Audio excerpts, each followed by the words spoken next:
श्री कृष्ण के अनमोल वचन, मैं ना तो तुम्हारी महंगी भेंट से प्रसन्न होता हूँ ना दिखावटी दान दलायुता से। अगर मेरे मन को हरना है तो मुझे प्रेम से पुकारो, मैं हाजिर हो जाऊंगा। अवास्तविक चीजों को लेकर मन में कभी डर पैदा मत होने दो, वो वास्तविक नहीं है। वह ना तो कभी था और ना कभी होगा। इसके विपरीत जो वास्तविक है वह हमेशा से था और उसे ना तो बदला जा सकता है ना कभी नष्ट किया जा सकता है। जो मनुष्य किसी अच्छे काम में लगा हुआ होता है, आने वाले समय में उसका अंत कभी बुरा नहीं होता है। मनुष्य अपनी 3 प्रमुख कृतियों द्वारा नरक के द्वारा पर पहुंचता है। वे तीनों कृतियां काम, क्रोध और लोभ हैं। मनुष्य का समस्त निर्माण उसके विश्वास के फलस्वरूप होता है। जैसा वह सोचता है उसी के अनुरूप वह बनता है। परिवर्तन इस संसार का नियम है। एक नजर में तुम असीम संपत्ति के मालिक बन सकते हो, दूसरी नजर में तुम दरिद्र बन सकते हो। किसी से सच्चा प्रेम होना शुद्धता और दिव्यता का प्रतीक है। जो कुछ भी हुआ है उसमें तेरा कोई योगदान नहीं है, इसलिए तुम्हारी सारी परेशानियां व्यर्थ हैं। हर चीज की शुरुआत मुझसे होती है और खत्म भी मुझ पर आकर ही होती है। इंद्रियों से मिलने वाला सुख सच्चा नहीं होता है। इंद्रियों का सुख पहले तुमको अमृत की मिठास देगा, लेकिन बाद में तुम्हारा विनाश कर देगा। तुम अपने जीवन को सार्थक बना सकते हो, लेकिन इसके लिए तुम्हें मेरी शरण में आना पड़ेगा। अगर तुम्हें मेरी बातें अटपटी लगती हैं, तो तुम्हें अपने नजरिए को बदलने की जरूरत है। अभी तुम चीजों को उस तरह से नहीं देखते हो जिस तरह मैं देखता हूँ। अगर एक बार तुमने मुझ पर विश्वास कर लिया तो तुम्हें जीवन में कभी निराश होना नहीं पड़ेगा। एक बार जो मुझ पर विश्वास करता है उसको मैं कभी छोड़ता नहीं हूँ। जो मेरे भक्तों के साथ धोखा करता है उसके लिए मैं सबसे बड़ा शत्रु हूँ। अगर किसी ने मेरे भक्त को एक बार भी धोखा दिया तो जन्मों जन्मों तक मैं उसका उद्धार नहीं करता हूँ। इस देवत्व का सर्वोच्च मैं हूँ। सब कुछ मुझ पर निर्भर है। अगर तुमने मेरे बारे में जान लिया तो तुम्हारा कल्याण निश्चित है। हर दिल को एक मंदिर की तरह देखता हूँ। जो दिल जितना सुंदर होता है वहाँ मैं उतना ही अधिक ठहरता हूँ। भगवान श्री कृष्ण के चरण कमल इतने पवित्र हैं कि जो कोई उनकी शरण लेता है तुरंत शुद्ध हो जाता है।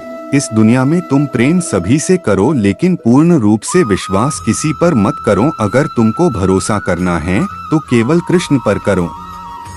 मन बड़ा चंचल है, इसलिए अपने मन को स्थिर रखो, उसको कभी व्यथित मत होने दो। आपने जो कुछ भी किया वह आपके साथ एक दाग की तरह चलेगा, इसलिए अपने कर्म में शुद्धि लाओ। बुरे विचार मन को दुखी और परेशान कर सकते हैं, लेकिन जब आप कृष्ण में विश्वास करते हैं तो कृष्ण स्वयं आपकी सब परेशानियां दूर करने आते हैं। मैंने अभी तक तुम्हारे शरण में आने के प्रस्ताव को स्वीकार नहीं।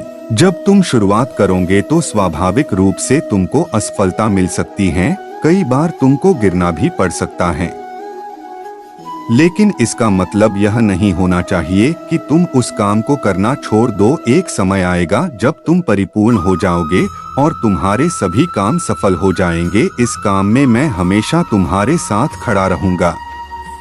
मैं तुम्हारे हर छोटे बड़े कर्म में साथ दूंगा। तुम्हारा जो दिल करे उसको करो, लेकिन नम्रता और सरलता के साथ करना, अहंकार के साथ नहीं। एक उपहार तब शुद्ध होता है जब उसको सच्चे दिल से सही व्यक्ति को सही समय पर दिया जाता है और बदले में कोई दूसरी उम्मीद नहीं करते हैं। कड़े संघर्ष के बाद प्राप्त होने वाला सुख जिसने आपके दुखों का अंत किया है, ऐसे संघर्ष का पहला कदम आपको कड़वे जहर के समान लगता है और अंत में आपको अमृत की प्राप्ति होती है। इस तरह का सुख केवल मन की शांति से प्राप्त हो सकता है। जय श्री कृष्णा। कोट्स कथन सुविचार। इस धरती पर आने के बाद आपका मुख्य उद्देश्य यहाँ से मुक्त होना है। केवल वही मनुष्य मुक्त हो सकता है जो अपने कर्मों में दृढ़ संकल्प के साथ स्थिर है और सुख दुख को समान रूप से सहन करता है। जो मनुष्य अपनी आत्मा की बात सुन सकता है वह मुझसे बात कर सकता है और देख भी सकता है। अपने सभी कर्मों को कृष्ण पर केंद्रित होकर करो। आसक्ति को त्याग दो। सफलता और असफलता को एक समान दृष्टि के साथ देखो, क्योंकि आध्यात्मिकता का अर्थ ही होता है संभाव। वह मनुष्य जिसने घृणा को त्याग दिया, जो सभी प्राणियों के साथ समान व्यवहार करता है, जो सुख दुख और दर्द पीड़ा से अप्रभावित है, जिसके अंदर करुणा भरी हुई है और मन शांत है, उसने सही मायने में मुझे प्राप्त कर लिया है। यही वह मनुष्य है जिसको मैं सबसे अधिक पसंद करता हूँ। इस विशाल संसार में तुमको केवल कर्म करने की छूट है, इसके अतिरिक्त फल की इच्छा और स्वार्थ सब निरर्थक हैं। ये सोचकर कभी किसी काम की शुरुआत मत करो कि इसका तुमको कोई फल मिलेगा। बिना किसी लालसा के कर्म करो। आदमी मुझे हर चीज में देखता है और मेरे होने के एहसास को अनुभव करता है, वह मेरा सच्चा भक्त है। ऐसे भक्तों से मुझे प्रेम है। इंद्रियों का काम ही है भटकना। जब कोई मनुष्य अपना मन उनके पीछे छोड़ देता है तो समझ लीजिए कि उसने छेद वाली नाव में सवारी शुरू कर दी है, जिसका डूबना तय है। ऐसा कोई नहीं है जिसका सदियों से अस्तित्व है और ना ही ऐसा कोई है जिसका सदियों बाद अस्तित्व रहेगा। यहाँ कुछ स्थायी नहीं है। वह सभी चमकदार वस्तुओं में प्रकाश के स्रोत के रूप में स्थित हैं। वह सभी प्रकार के अंधकार से परे और अव्यक्त हैं। वह ज्ञान का विषय है और वही ज्ञान का लक्ष्य है। वह सबके हृदय में विराजमान है। श्रीमद् भगवद गीता।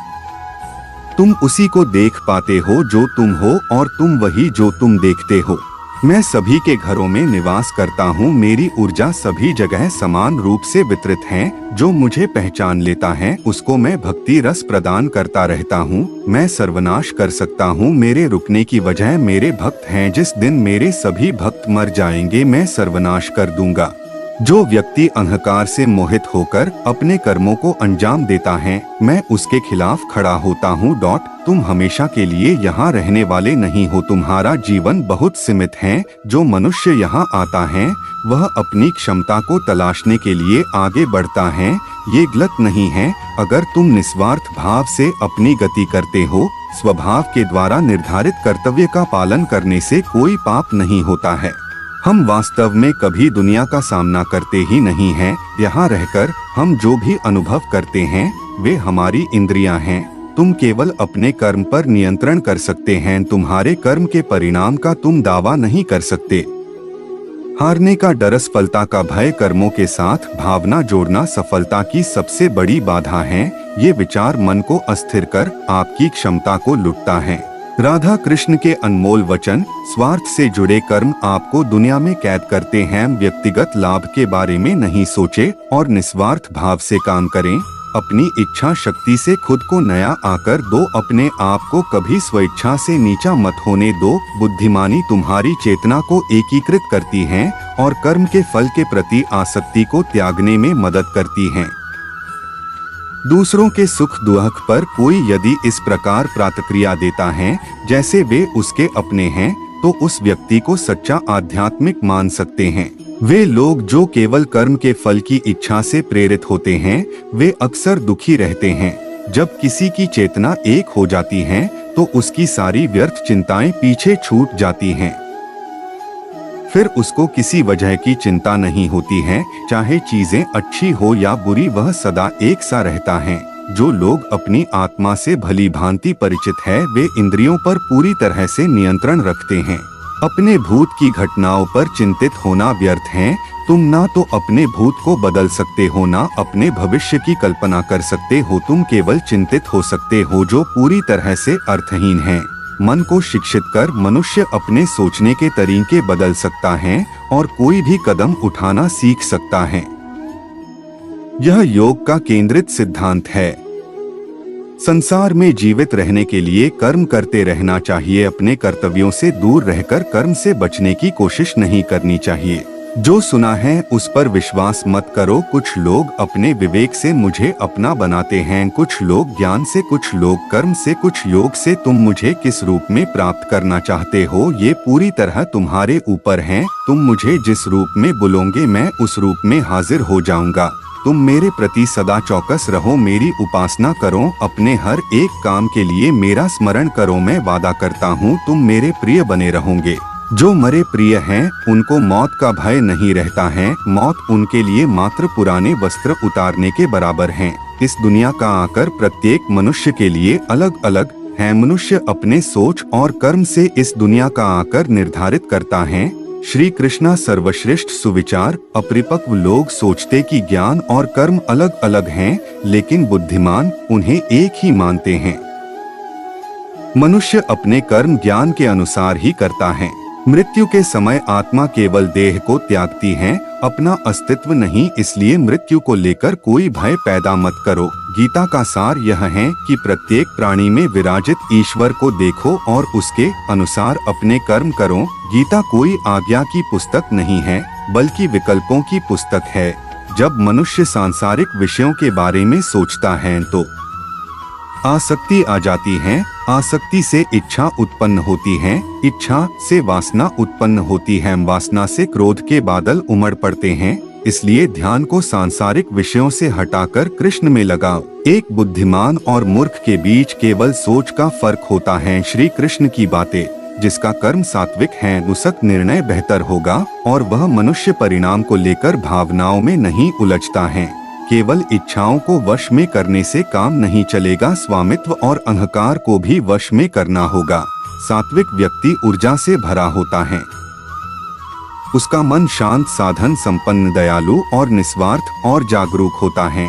जो बिना मेहनत के बहुत कुछ हासिल कर लेता है, एक समय वह सबसे बड़ा पंगु बन जाता है।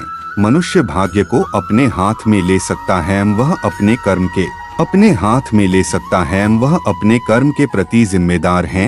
अगर किसी तरह वह अपने कर्मों का नियंत्रण करना सीख जाए तो भाग्य उसके नियंत्रण में आ सकता है।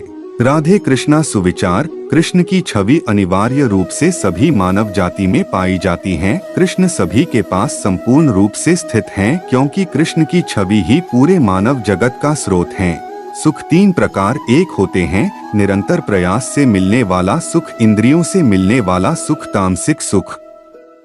गीता स्वयं के भीतर का युद्ध है, जहां आत्म निपुणता के लिए संघर्ष किया जाता है। मृत्यु के समय जो मन में रहता है उसी से मृत्यु का